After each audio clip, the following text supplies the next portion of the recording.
primer lugar, agradecer la oportunidad de que hayas estado acá con nosotros, de darte el tiempo de estar acá en la Universidad de la Frontera, y quería preguntarte, destacaste dentro de tu presentación que la investigación te había tomado aproximadamente 14 años. ¿Tú podrías contarnos un poco la experiencia del proceso de investigación? Sí, bueno, 14 años, es decir, el producto final de concluir con una publicación. Pero realmente la investigación de campo fueron como 5 años y después, como te he dicho, yo utilicé un método, digamos, de insertar esta problemática en el contexto de la globalización neoliberal, sobre todo porque en el análisis de los conflictos etnoambientales muchas de las empresas vinculadas eran empresas extranjeras. Entonces, se puede decir que 7 años de investigación intensiva con los datos y luego el resto, pues entre lo que yo me he demorado y lo que hemos tardado en publicar y todo ese tipo de cosas. Lo que te comentaba, primero hubo un proceso de aproximación a través de una universidad, pero después directamente he trabajado con las comunidades, con una serie de comunidades y con organizaciones indígenas como es el Hospital de Maquegua. Y más o menos la secuencia era esta: una comunidad pequeña para situar los conceptos básicos de derechos humanos y sobre todo cuál es su relación con los derechos humanos en torno a su problemática concreta. Después, un territorio, que es el territorio de Maquegua, donde se dan para observar todas las interacciones e interacciones comunitarias y con respecto al Estado, porque claro, estamos hablando de gestión de servicios públicos que tienen que ver un poco con el poder local y con el poder territorial, donde entra en colisión lo que es el territorio tradicional Maquegua y las comunas artificiales y la institucionalidad que ha articulado la República Chilena. Y una tercera parte es, digamos, el seguimiento también de determinados conflictos de los líderes. Y otro aspecto que trabajé también, que es un tema que no aparece en esta publicación, pero que es un tema muy interesante, es cómo se produjo la represión mapuche en la la represión política en la 9ª región con las familias mapuches y cómo ellos percibieron ese proceso de represión y cómo lo verbalizaban. Entonces también fue muy interesante porque de alguna manera la gente daba mucho más importancia al quiebre interno y al problema de los decretos de división de tierras de Pinochet que muchas veces a las propias desapariciones. Y muchas de esas desapariciones o de atentados contra la dignidad de las personas y la represión se verbalizaban como conflictos internos. Conflictos internos y transgresiones o alianzas que había hecho tal familia con los Wincas, bien sean de un partido o de otro. Eso y la técnica esta, digamos, de trabajar un poco la antropología lingüística y el análisis del discurso,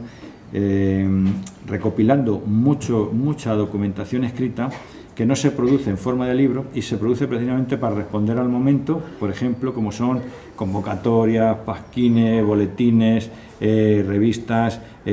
documentos elaborados que no se han publicado y que se transmiten por internet, en fin, eso, ¿no?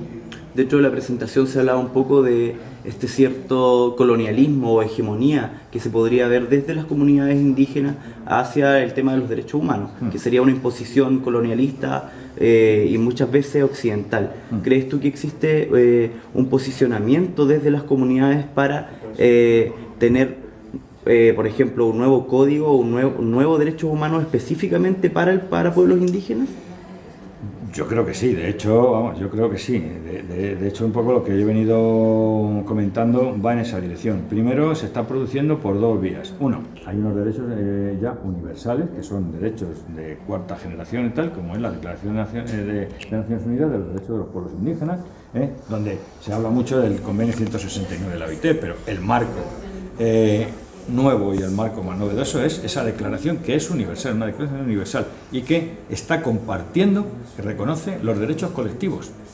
cuando los derechos humanos son una cuestión absolutamente individual, por una parte. Y por otro lado, todo esto pugna, digamos, cuando los pueblos indígenas han adoptado la bandera de los derechos humanos en general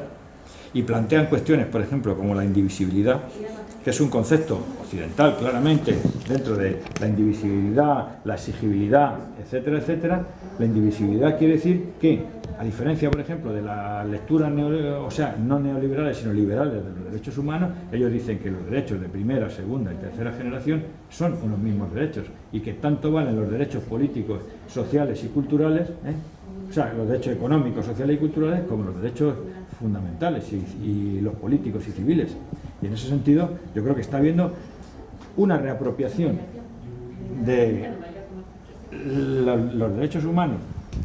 del contenido occidental de los derechos humanos por parte de los pueblos indígenas. Está habiendo una resignificación y una relectura de ellos, y a la vez, de hecho, se ha conseguido que exista un corpus normativo que tiene que ver con los derechos específicos de los pueblos indígenas, que defienden sus derechos colectivos y culturales. Y en ese sentido yo creo que sí, que claramente ha habido un cambio de perspectiva. Otra cosa es que, bueno, desde un punto de vista a lo mejor de operatividad dentro de las comunidades, por lo que estamos comentando, en cuestiones de roles, de género, de edad, de poder, luchas de poder interna, bueno, pues algunos recurren a la tradición para invalidar determinados estándares de los derechos humanos, y otros a la vez pues digan, bueno, Peñi, si estamos hablando de los derechos humanos para esto, también tenemos que hablar para esto. ¿Entiendes? Sí. Es un poco esa dialéctica, pero vamos, que responde a procesos, Jesús, para ir cerrando y dentro de tu experiencia, ¿cómo definirías tú el concepto de Asmapu? Bueno, el concepto de Asmapu es una especie, es un poco la filosofía, el paradigma moral, ético y jurídico que rige, la vida de los mapuches, donde se inserta la cosmovisión, donde se inserta, la tradición, donde se inserta la relación con la naturaleza, donde se inserta la experiencia histórica y donde se inserta un modelo idealizado, que como todas las sociedades, uno tiene un modelo idealizado de lo que es el bien, de lo que es el mal, de los requisitos que tenemos que cumplir para conseguirlo, para controlar el universo, es decir, de esas interacciones que producen la vida. Yo creo que es un paradigma que para mí incorpora diferentes subcódigos, por ejemplo, como puede ser el código de lo que es el derecho, que se podría asociar al derecho consuetudinario, porque realmente el Asmapu es un concepto integral que tiene que ver tanto con las formas de vida como con la relación con la naturaleza, con la relación con los vivos y los muertos, con la relación con los ancestros y con los dioses. Por lo tanto, excede lo que sería el campo jurídico, pero lo incluye. Muchas gracias. Gracias a vosotros.